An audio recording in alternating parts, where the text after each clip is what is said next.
Para analisar este tema, junta-se a nós por videochamada o advogado constitucionalista Jorge Bacelar Gouveia.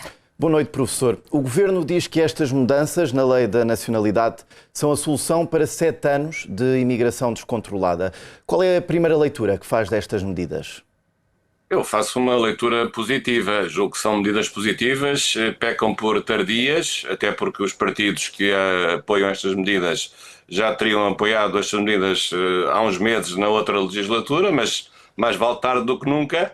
Em geral, parece-me são boas as soluções. É claro que há aqui um problema de fundo, que é o problema de saber se há um direito à nacionalidade e se a perda da nacionalidade não põe em causa esse direito.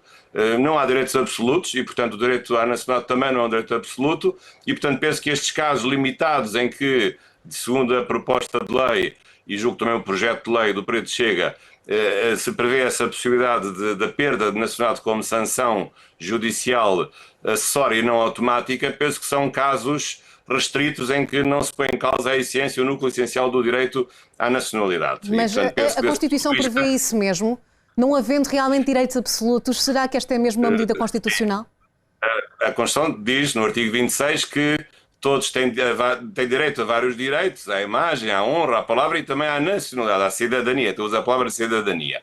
Mas depois, no artigo 4º, não diz quais são os critérios de atribuição, nem sequer fala na possibilidade da perda da nacionalidade.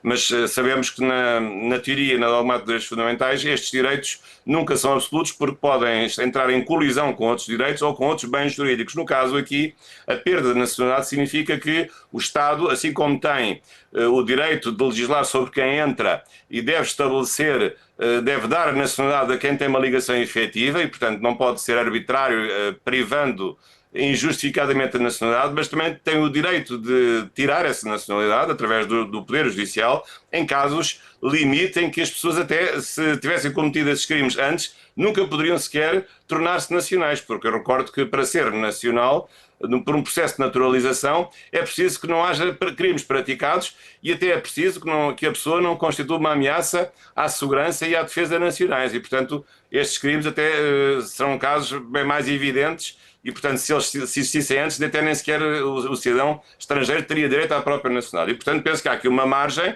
que são casos excepcionais, em que essa perda se justifica e não me parece que seja inconstitucional. Claro que eu não estou com isto a dizer que isto seja um juízo inteiramente seguro. Nestas coisas não se pode ter a certeza de nada, porque é inevitável que estes diplomas sejam apreciados pelo Tribunal Constitucional. Eu até julgo que seria positivo que houvesse uma fiscalização preventiva da constitucionalidade, até para que, se a lei, quando a lei entrar em vigor, não haja nenhuma dúvida sobre se é constitucional ou não. E, portanto, a última palavra, claro está, caberá sempre ao Tribunal Constitucional. Mas, na minha opinião, não me parece que este equilíbrio ponha em causa o essencial, do núcleo essencial do direito à nacionalidade. Mas, professor, e no caso dos imigrantes que já tenham sido condenados, já tenham cumprido a pena, negar a nacionalidade também é constitucional? Aí, vamos lá ver, agora há um problema de aplicação no tempo destas medidas. Eu julgo que isto só pode ser aplicado para situações futuras. Agora, se as pessoas já cometeram os crimes, no momento em que cometeram um crime não estava prevista a possibilidade da perda da nacionalidade, porque ela neste momento não está prevista. O único caso em que um português pode perder a nacionalidade é quando ele próprio renuncia à nacionalidade. Aliás, nem sequer pode renunciar livremente, só pode renunciar se tiver outra nacionalidade, a primeira ou a segunda. Mas se ele for, por exemplo, só português, tornou-se só português e deixou de ter a nacionalidade anterior, aí nem sequer ele pode renunciar à nacionalidade, nem sequer tem esse poder, que é para não haver apátridas ou apólides, porque o Estado português também subscreveu uma convenção internacional que quer reduzir ao zero a possibilidade de haver pessoas sem nacionalidade. E, portanto, penso que isso só se aplicará para o futuro. Portanto, também por isso, eu penso que este diploma terá um impacto reduzido. E, portanto, essa também é outra ideia que é muito importante aqui deixar clara. E o impacto destas medidas do ponto de vista da resolução de certos problemas mais bicudos de naturalizados que se portem mal, também é um impacto muito limitado. Eu julgo que é mais importante... Desculpa cortar-lhe a palavra, mas passando aqui a outro ponto, outra medida tinha sido aprovada e peço uma resposta muito rápida. Faz sentido esta diferenciação? Cidadãos da CPLP residirem há 7 anos em Portugal, cidadãos fora da CPLP exigirem uma residência de 10 anos. Faz sentido esta diferenciação?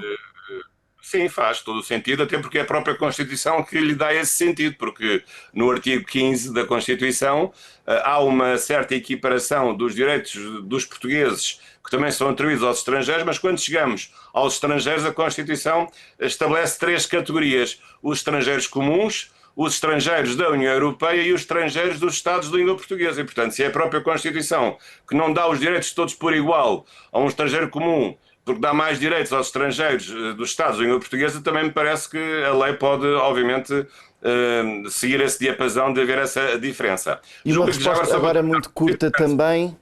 Estas mudanças irão fazer ou não a diferença de mais imigrantes em Portugal ou menos?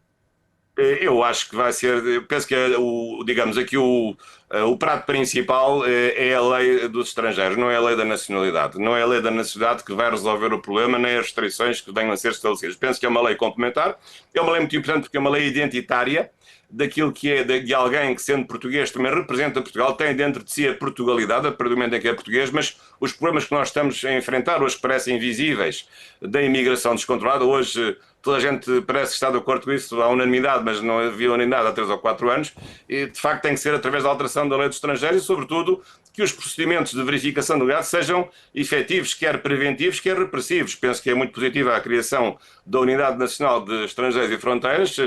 Eu até gostaria que o CEF fosse, digamos, ressuscitado, mas não há poder terreno para ressuscitar o CEF. Mas criando uma unidade especial penso que é muito importante porque tem um know-how que se perdeu precisamente com a gestão do CEF, porque depois esse know-how, digamos, foi repartido. O know-how administrativo ficou na AIMA, mas o know-how criminal, de investigação criminal, ficou disperso nos órgãos de polícia criminal, sobretudo neste caso na polícia judiciária. Muito bem. Mas, portanto, além do mais, penso que já agora, só para acrescentar, muito importante também a questão de obrigar a língua portuguesa a conhecer a língua portuguesa, no caso da naturalização. Eu até exigiria isso aos estrangeiros para serem autorizados a viver em Portugal. Em certas circunstâncias eu exigiria que soubessem português, porque nós agora até temos universidades que são públicas que até já se designam só em inglês. E, portanto, penso que há aqui, digamos, um abandalhamento, digamos, na desconsideração da língua portuguesa, até no nome das próprias instituições da administração pública portuguesa. E penso que falta em Portugal realmente uma lei de proteção da língua portuguesa.